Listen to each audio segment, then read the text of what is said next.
I'd like to be a queen of people's hearts, not of this country, but they see me as a problem.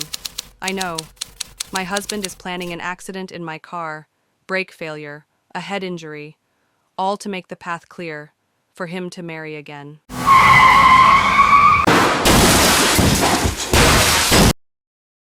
Lady Diana, the people's princess, adored by millions, feared by the crown, hunted by the press. How did a shy young girl become the most photographed woman on earth and end up writing her own death sentence? To answer that, we must retrace her story. July 29th, 1981. 750 million people watch as a fairy tale unfolds. Lady Diana Spencer, just 20 years old, walks down the aisle of St. Paul's Cathedral. A gown with a 25-foot train, 27 wedding cakes, an audience spread across every continent. It was called the wedding of the century.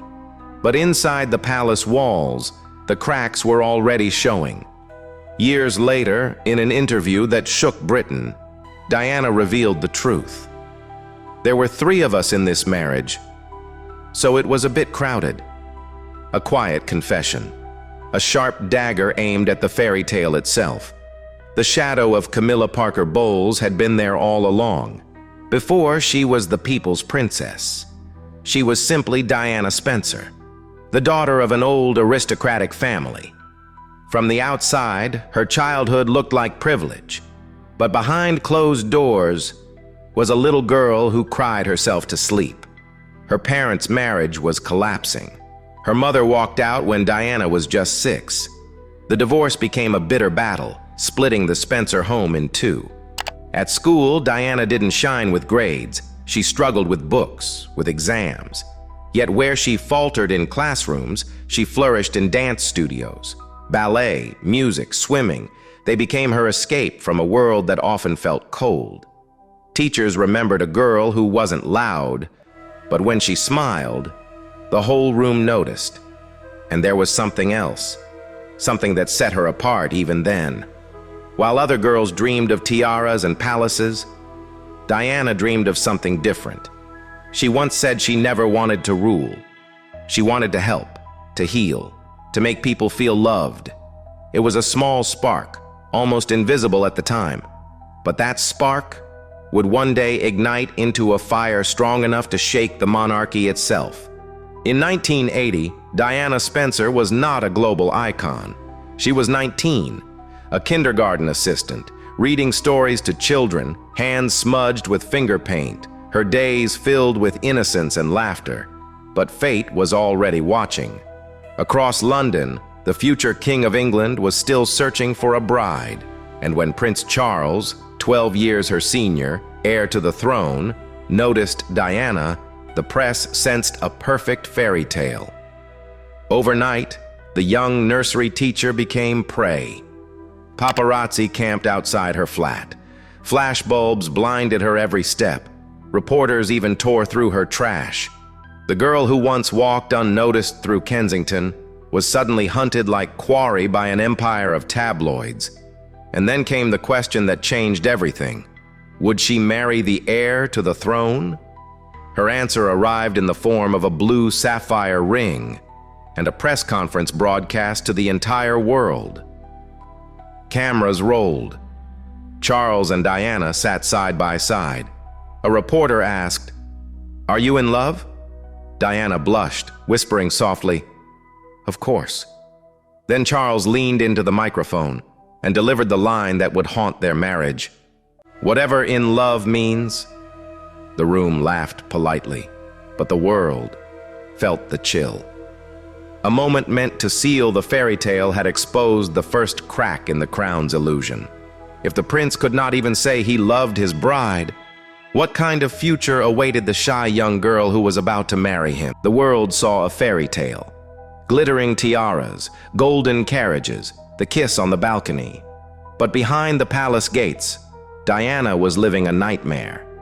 The young princess was trapped in a world ruled not by love, but by duty. Every move judged, every word monitored, every smile staged for the cameras. And then came the expectation whispered louder than all the rest. Produce an heir. The crown wanted children, fast. Diana, barely out of her teens, was expected to deliver the future king, while smiling flawlessly for the press. The pressure crushed her. Alone in her gilded cage, Diana broke. Later, she revealed the battles she fought in silence. Bulimia, hidden behind locked doors. Nights of despair so heavy. She once hurled herself down the palace stairs while pregnant, desperate for someone, anyone, to hear her pain. The palace ignored it. They demanded composure, perfection, silence. But the people saw something else. Because whenever Diana stepped beyond those walls, she became what no royal had ever dared to be: human. She reached for hands the monarchy would not touch. She looked into the eyes of strangers and made them feel seen. In a family built on distance and tradition, Diana offered something far more powerful: connection. By the 1990s, the fairy tale mask had shattered. Charles's affair with Camilla Parker Bowles was no longer rumor, it was fact. In 1993, leaked phone calls revealed Charles whispering to Camilla late at night. For Diana, it was humiliation on a global stage. But she refused to stay silent.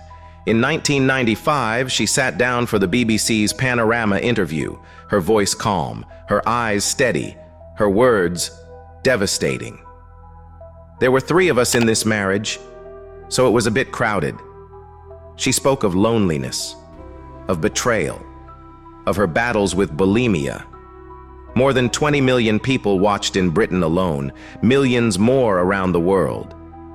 That night, Diana didn't just tell her story. She shook the monarchy to its core.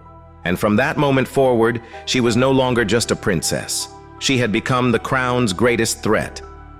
When Diana's marriage ended in 1996, many expected her to fade away.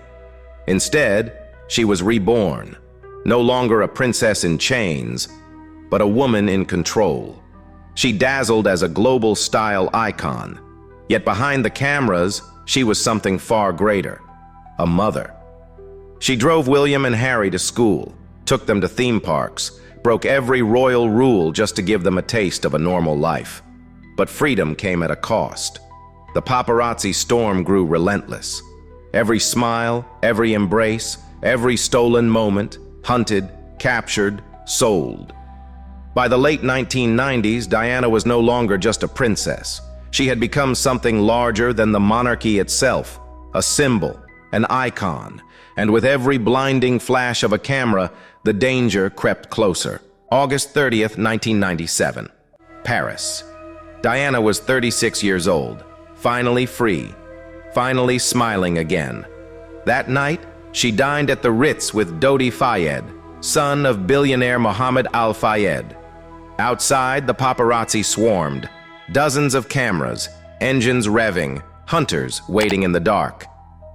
Just past midnight, Diana and Dodi slipped into a black Mercedes. Within seconds, the chase began. Blinding flashes, engines screaming through Paris streets, motorbikes on their tail, and then the tunnel at Pont de l'Alma. One moment of chaos, one deafening crash. Dodi and the driver died instantly. Diana was pulled from the wreck, barely alive. For hours, doctors fought to save her. At 4 a.m., the world's brightest star was gone. The official story? Drunk driving, speed, no seatbelts. But for millions, it never added up. Why was the driver's blood sample mishandled? Why were so many CCTV cameras mysteriously dark that night? And why, just months earlier, had Diana written the words, "They are planning an accident in my car. Brake failure, head injury." What is certain is this: the crash in Paris did not end Diana's story. It made it eternal. The girl who once cried herself to sleep became the woman who captured the world, a princess in life, a queen in death, and forever, the people's princess. The shock of Diana's death rippled across the globe.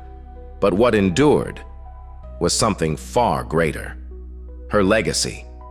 She had stepped into the palace as an outsider, and though she left it shattered, she changed it forever. William and Harry were her greatest treasures. She raised them to be human first, royals second. She taught them that hugs mattered more than crowns, that compassion mattered more than protocol. And beyond her sons, Diana reshaped how the world saw royalty itself. She made them human, vulnerable, approachable. She walked through minefields, held the hands of AIDS patients, comforted the forgotten, and in doing so, she redefined what power could look like. To this day, whenever kindness is linked to the monarchy, the world whispers her name. Because Diana's greatest wish was never for a throne. It was for love. She said it herself. "I'd like to be the queen of people's hearts, not of this country." And she was. She still is. The people's princess, forever.